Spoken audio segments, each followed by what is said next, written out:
قائد کہ پاکستان کے لیے جدوجہد کرنی چاہیے، نہ کہ پرانا پاکستان اور نیا پاکستان۔ اور قائد اعظم محمد علی جناح نے جو ویژن دیا پاکستان کے بارے میں، اس کے لیے ہمیں کوششیں کرنی چاہیے۔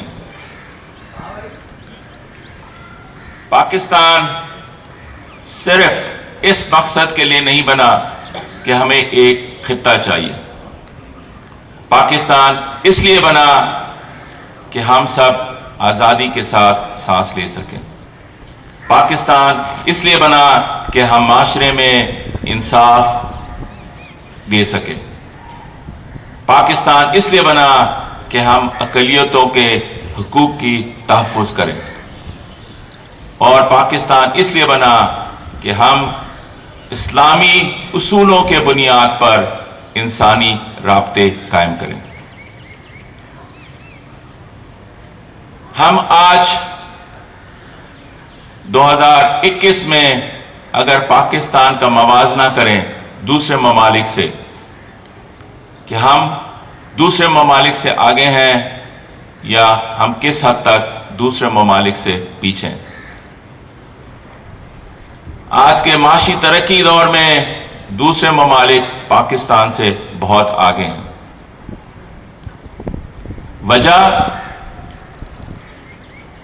وجہ یہ ہے کہ ہم محنت نہیں کرتے، وجہ یہ کہ ہم ایک دوسرے کی رسپیکٹ نہیں کرتے۔ وہی قومیں کامیاب ہوتی ہیں اور ترقی حاصل کرتی ہیں جو محنت کو عظمت سمجھتی ہیں۔ ہم سب اکثر دوسروں کو آئیڈینٹیفائی کر رہے ہوتے ہیں کہ جی وہ یہ کام نہیں کر رہا ہے یا وہ کام نہیں کر رہا ہے، پر کبھی ہم اپنے گرباں میں جھانکیں اور سوچیں کہ جو کام مجھے دیا گیا ہے کیا وہ میں نے کام کیا؟ کیا میں نے اپنے کام کے ساتھ انصاف کیا؟ تو آج میرے سامنے میرے طالب علم بھی ہیں، اساتذہ بھی ہیں، امپلائیز بھی ہیں۔ ہم سب کو چاہیے کہ ہم اپنے اپنے حصے کا کام کریں، اور اپنے حصے کا کام کیا ہے کہ پاکستان ہماری شناخت ہے۔ پاکستان کے بغیر ہماری کوئی حیثیت نہیں۔ ابھی رجسٹرار صاحب نے کہا کہ جی شیخ الجامعہ ڈاکٹر خالد عراقی صاحب تقریر فرمائیں گے۔ اگر پاکستان نہیں ہوتا تو میں شاید آج اس روسٹرم کے اوپر آپ سے مخاطب نہیں ہوتا۔ تو پاکستان ایک تحفہ ہے ہم سب کے لیے۔ ہمیں اس سے صرف الفاظ کی حد تک لگاؤ نہیں ہونی چاہیے۔ ایک طرف بھارت ہے، دوسری طرف آج کل ہم افغانستان کے ایشو کے حوالے سے کنسرن ہیں۔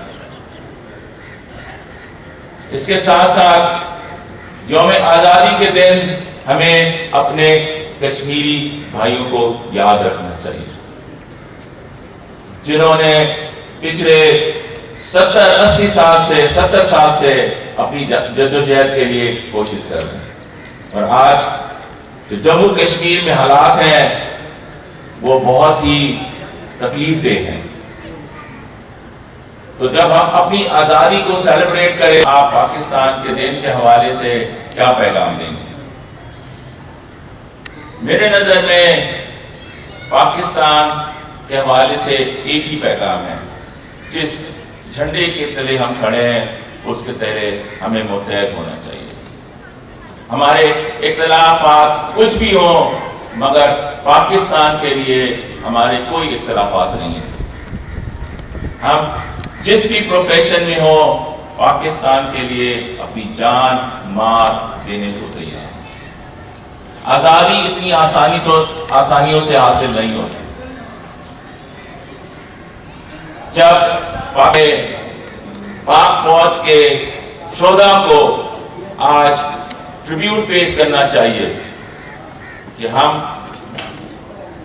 ایک چھوٹے ملک ہونے کے باوجود، دفاعی صلاحیت کم ہونے کے باوجود ہم نے ہمیشہ دشمنوں کا مقابلہ کیا، اور شہیدوں کو سلام پیش کرنا چاہیے کہ انہوں نے اپنی جان کا نذرانہ پیش کر کے پاکستان کی سرحدوں کی تحفظ فراہم کی۔ اپنے گھروں پر لہرائیں، بچے اور بچیاں پاکستان کے حوالے سے کپڑے بھی پہنتے ہیں، پر یہ 14 اگست سے 14 اگست تک محدود نہیں ہونی چاہیے۔ ہم سب کو اپنی عمر بھر تک پاکستان کے جھنڈے کو اونچا رکھنا ہے،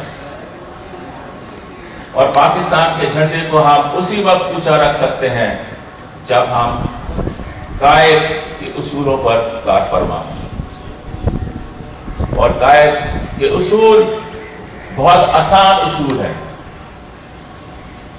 جس میں اس شہر میں رہتے ہوئے اگر کلفٹن کے اوپر سے آپ گزر رہے ہوں تو یونٹی، فیتھ اینڈ ڈسپلن۔ وہ قومیں ترقی نہیں کرتی جن کے اندر ڈسپلن نہ ہو، وہ قومیں تقسیم ہو جاتی ہیں جن میں یونٹی نہ ہو۔ تو آج ہم سب عہد کریں کہ آئے ہم پاکستان کو مضبوط کریں، اور پاکستان کے لیے، صرف پاکستان کے لیے کام کریں، اور جو بھی قربانی دینی ہو اس کے لیے ہمیشہ تیار ہیں۔ آپ سب کا بہت شکریہ۔